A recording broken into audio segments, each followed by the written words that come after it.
I watched my brother's face go completely white the moment the lawyer said my name, not pale, white. Like the blood had just decided it was done with him and left. He turned to look at me, and for a second, just 1 second, I saw it. The thing underneath all the confidence and the entitlement and the easy smile he'd worn his whole life. Panic. Pure, cold panic. I didn't smile back. I didn't say a word. I just sat there with my hands folded in my lap and let the lawyer keep reading. I should back up. My name is Lena. I'm 34 years old. I grew up in Oakville, Ontario, in a house that always smelled like my mother's cooking and my father's wood stain, because he was always building something in the garage on weekends. We weren't rich. We weren't poor. We were the kind of family that took road trips to Muskoka instead of flying anywhere and thought that was plenty, and it was. It really was. There were 3 of us kids. My brother Derek, no wait, not Derek, that name belongs to someone else's story. My brother's name is Warren, 2 years older than me. And then there's my younger sister, Poppy, who is 29 and lives in Vancouver with her girlfriend and calls me every Sunday like clockwork. Warren was always the one our father pointed to. Not meanly. My father wasn't a mean man, but he had a way of holding Warren up like a measuring stick, the way some fathers do with their firstborn sons without even realizing what they're doing. Warren got into the University of Guelph for business. Our father drove him there himself and shook his hand like he was sending him off to war. When I got into environmental science at McMaster, there was a nice dinner, a card with a loon on it, and a comment about how I should keep my options open. I kept my options open for 20 years. I built a career in land use consulting. I bought a small house in Hamilton. I did my taxes, maintained my RRSP, and called home every week. Warren came home at Christmas with a different car every year and a handshake that got firmer every time, like he was practicing for something. He started a property management company in his late 20s that did reasonably well, and our father used to mention it at family dinners as though it were a shared accomplishment. Warren's company, Warren's expansion, Warren's success. I never said anything about that. What was there to say? But here is what I knew and what I had always known. Our father's house, the house in Oakville, the lot on Georgian Bay, and a modest but real investment portfolio he'd been quietly building since 1980. None of that was Warren's yet. It was still our father's. And our father, despite the softness he'd always aimed at his son, was not a careless man. He just trusted the wrong person to help him manage his paperwork. It started 3 years before he died. My father had a small stroke. Nothing catastrophic. He recovered most of his function within a few months, but it frightened him. He'd just turned 71. My mother had passed 8 years earlier from ovarian cancer, and after that he'd been alone in the Oakville house, and the stroke made that feel suddenly precarious. Warren stepped in. That's how he described it later, stepped in. As though he were covering a shift. He started driving our father to appointments, taking him to the bank, helping him sort through documents. Our father, who'd always prided himself on managing his own affairs, was exhausted and frightened and grateful, and he let Warren in further than he should have. I was there too, every weekend I could manage. I cooked, I cleaned. I sat with him while he did his physiotherapy exercises and watched Jeopardy with him at 7 o'clock and rubbed his arm when he got frustrated because his left hand still shook sometimes. I was there, but Warren was handling the paperwork. The first time something felt wrong was when I asked my father about his will. Not because I wanted anything. I just wanted to know he had things in order. He was a careful man.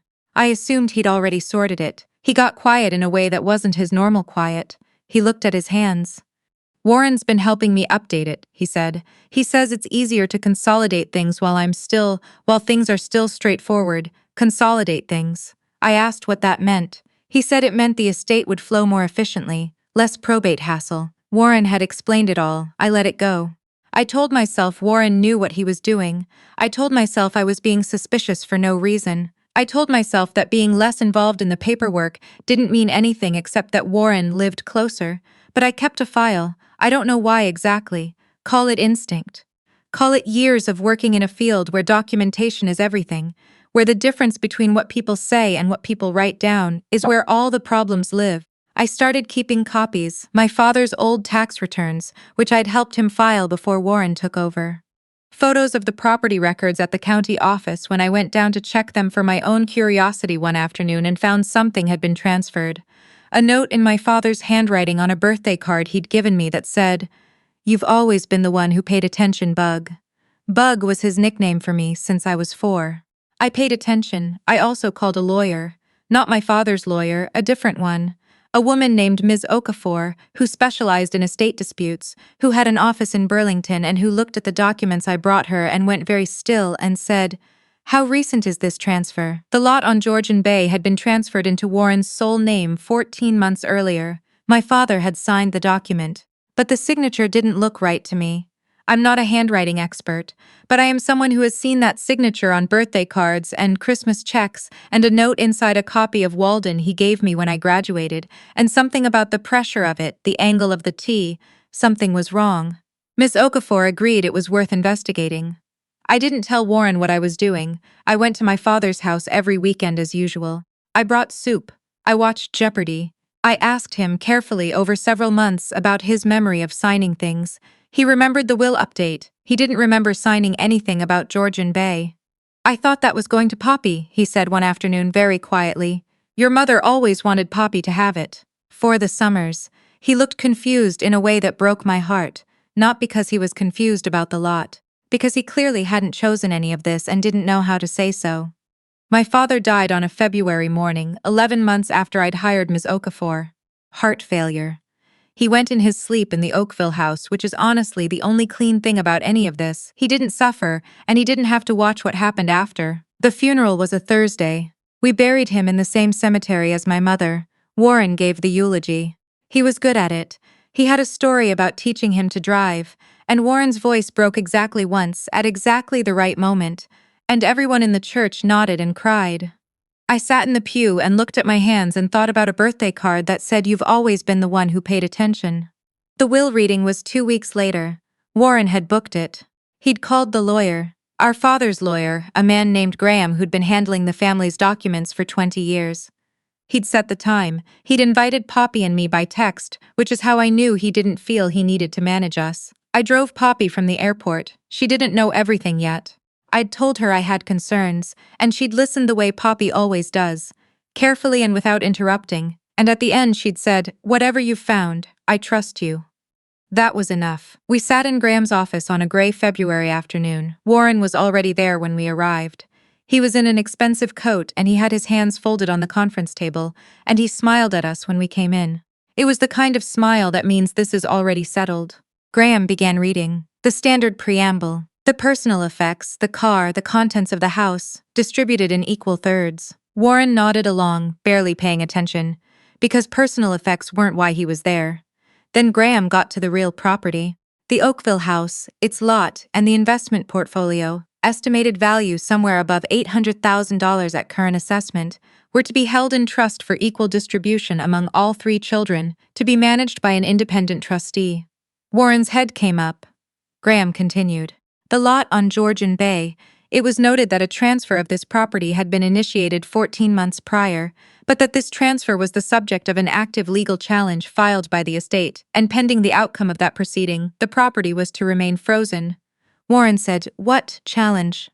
His voice was very controlled, but his hands had moved. They were flat on the table now. Graham looked at him. The estate has retained separate counsel to examine the circumstances of the Georgian Bay transfer. This was arranged prior to your father's death. Warren turned to me, and that was it. That was the moment. Not a courtroom, not a dramatic confrontation, just a conference room in Burlington, with gray February light coming through the window, and my brother looking at me like he was seeing me for the first time. "You did this," he said. Not a question. I looked back at him. Dad said that lot was supposed to go to Poppy. He told me himself. He didn't remember signing anything. He was confused, Warren said. He had memory issues. He didn't always. He wasn't confused about Walden Pond. Poppy said very quietly, from beside me. He wasn't confused about Jeopardy. He wasn't confused about what Mum wanted. Warren looked at her. Something shifted in his face. "This is going to go sideways for all of us," he said. "You know that. Legal proceedings, costs, it'll eat into everything." "We know," I said. "Then why? Because it wasn't yours." The room went quiet. Graham was looking at his papers. The radiator clicked. Outside, someone's car alarm started and stopped. Warren sat back. He looked at his hands, and for a moment, just a moment, he looked like someone I used to know. A boy who rode his bike too fast down our street in Oakville and scraped both knees and cried and wouldn't admit it. Someone before the firm handshakes and the different car every Christmas. But that moment passed. The legal process took 13 months. I won't pretend it was easy. It was expensive and slow, and there were weeks when I questioned everything. Warren hired an aggressive lawyer out of Toronto who sent letter after letter and made everything feel like a fight. There were depositions, there were handwriting analyses.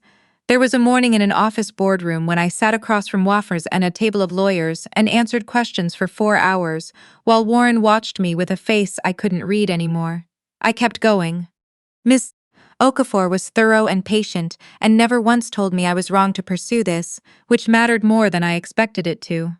The handwriting analysis came back first.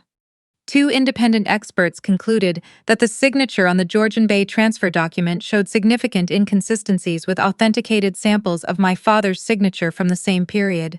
Not forged definitively, these things are never definitive, but inconsistent in ways that were, as one expert put it, difficult to attribute to natural variation. Warren's lawyer argued cognitive decline. He argued that my father's stroke had affected his motor control and that this explained the inconsistencies. He argued a lot of things. Then Poppy found the email. She'd been going through our father's old laptop, the one that had been sitting in his desk in Oakville since his death, the one Warren hadn't thought to ask for because Warren assumed there was nothing on it worth finding. Poppy found an email my father had sent to a friend of his, a retired teacher named Bill, dated 6 weeks after the transfer was supposed to have taken place. In it, he talked about Georgian Bay, about wanting to leave it to Poppy because of what it had meant to their mother, about hoping he could sort out the paperwork properly before it's too late. He didn't know it had already been transferred. He didn't know his signature was already on a document that moved it out of his estate. Poppy sent me the email at 11 o'clock on a Tuesday night. I sat at my kitchen table in Hamilton and read it 3 times. Then I called her. She answered before it rang twice. "I know," she said. "We didn't say much after that. We didn't need to." Warren settled out of court 7 months later. He didn't admit to anything. His lawyers were careful about that, but the Georgian Bay lot was transferred back into the estate for equal distribution. Warren paid a portion of the legal costs. And a condition of the settlement was a full independent audit of the estate paperwork from the previous 3 years, the results of which I am not permitted to discuss in detail, but which resulted in further adjustments. I bought out Poppy's and Warren's shares of the Oakville house. I paid fair market value, assessed independently. Warren took his third and didn't look at me when we signed. I moved in at the end of October. The house smelled like wood stain and old coffee, and something underneath it all that I can only describe as my father. And I stood in the kitchen the first morning and cried in a way I hadn't let myself cry since the funeral. Not because I'd won anything, because it took all of this to get to a Tuesday morning in my father's kitchen, watching the light come through the window above the sink that he'd installed himself in 1994 and always meant to replace and never did. Poppy came out for Thanksgiving. She slept in what had been her childhood bedroom, and on Saturday morning she made pancakes the way our mother used to, with a little cinnamon in the batter, and we sat at the kitchen table and drank our coffee, and didn't talk about Warren, and didn't talk about any of it, and it was the first time in 3 years that I felt like I could breathe all the way down. Warren and I don't speak. I don't know if we will again. I don't spend a lot of time thinking about him, honestly, not because I've forgiven him in any clean, cinematic way, but because thinking about him takes energy I'd rather put somewhere else. Into this house, into the garden my father never quite finished, into calling Poppy on Sundays. People ask me sometimes if it was worth it. The money, the time, the 13 months of lawyers, the family it cost. I don't know how to answer that in a way that satisfies people. Because here's the thing they don't say when they ask. They're really asking whether the fight was worth what I paid. And I think what they want me to say is yes, absolutely, the lot and the legal victory and standing up to my brother, yes, completely worth it. But that's not quite what happened. What happened was that my father told me I was the one who paid attention, and in the end I was.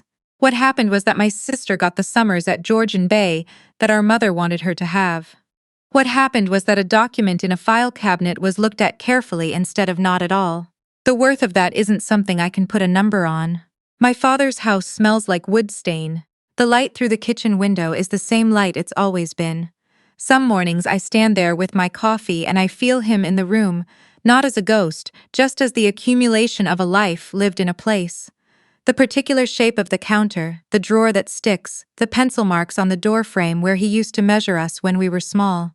I left those marks alone. I'm never going to paint over them.